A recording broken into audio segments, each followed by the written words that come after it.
తాకట్లో ఉన్న బంగారాన్ని విడిపించి ఆ రోజున మార్కెట్ ధర కట్టి మిగిలిన డబ్బును మీకు అందిస్తుంది కొమ్మూరి గోల్డ్.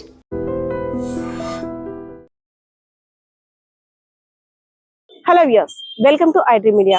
విశాఖపట్నంలో విషాదం నెలకొంది.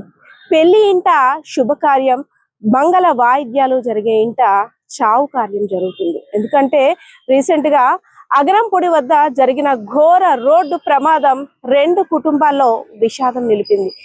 పెళ్లి కూతురు ముచ్చటగా నుదుటిన బాసుకంతో, మెడలో మంగళ హారాలతో, పెళ్లి వాయిద్యాలతో మెట్టినింట అడుగు పెట్టడం కోసం పెళ్లి శుభకార్యం అంతా కూడా, పెళ్లి కార్యక్రమం తతంగం అంతా కూడా పూర్తి చేసుకొని నవవరుడితో కలిసి, అదే విధంగా కుటుంబ సభ్యులతో కలిసి చక్కగా మెట్టినింట అడుగు పెట్టడానికి వెళ్తున్న తరుణంలో మృత్యు యాక్సిడెంట్ రూపంలో కబలించింది. విశాఖపట్నం అగరంపొడి వద్ద జరిగిన రోడ్డు ప్రమాదంలో నవ వధూవరులు ఇద్దరు కూడా వారి జీవితాల్లో చీకట్లు నింపాయని చెప్పుకోవాలి. వధువు అక్కడికక్కడే యాక్సిడెంట్ కారణంగా స్పాట్ లో రామేశ్వరి అనే మహిళ మృతి చెందగా, వరుడు గాయాలతో పరిస్థితి విషమంగా ఉన్నట్లయితే మాత్రం అక్కడ ఉన్న స్థానికులు చెప్తున్న పరిస్థితి కనిపిస్తా ఉంది. సో రెండు కుటుంబాల్లో కూడా అప్పటి వరకు ఎంతో సరదాగా సందడిగా సాగింది. మనం విజువల్ లో కూడా చూడొచ్చు.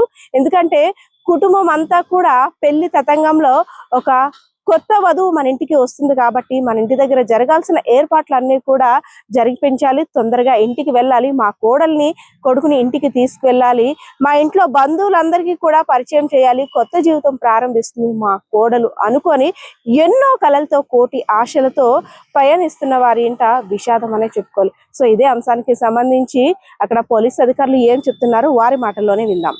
ఈరోజు అరౌండ్ సాయంత్రం 4 గంటల సమయంలో వాడచీపురుపుల నుండి అగరంపూడి వైపు వెళ్తున్నటువంటి ఒక కారు ఎలక్ట్రికల్ పోల్కి గుద్ది యాక్సిడెంట్ అయిందని తెలిసి ఇమీడియట్ ఇక్కడికి రావడం జరిగింది. అందులో వచ్చి చూసేసరికి నవ వధూవరులు ఉన్నారు, అలాగే వాళ్ళతో పాటు 3 ఉన్నారు. వాళ్ళని ఇమీడియట్గా హాస్పిటల్కి షిఫ్ట్ చేయడం జరిగింది.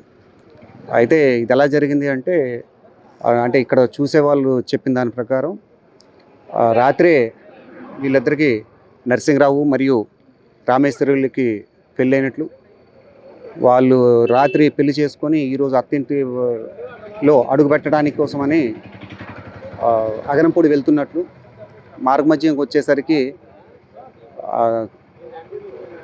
రెప్పాలు పడిపోవటం, అంటే నిద్ర వలన వెంటనే ఈ పక్కనున్నటువంటి ఎలక్ట్రికల్ పోల్కి గుద్దుకోవడంతో వధువు చనిపోయిందని చెప్పేసి చెప్తున్నారు. ఇంకా కన్ఫర్మ్ చేసుకోవాలి.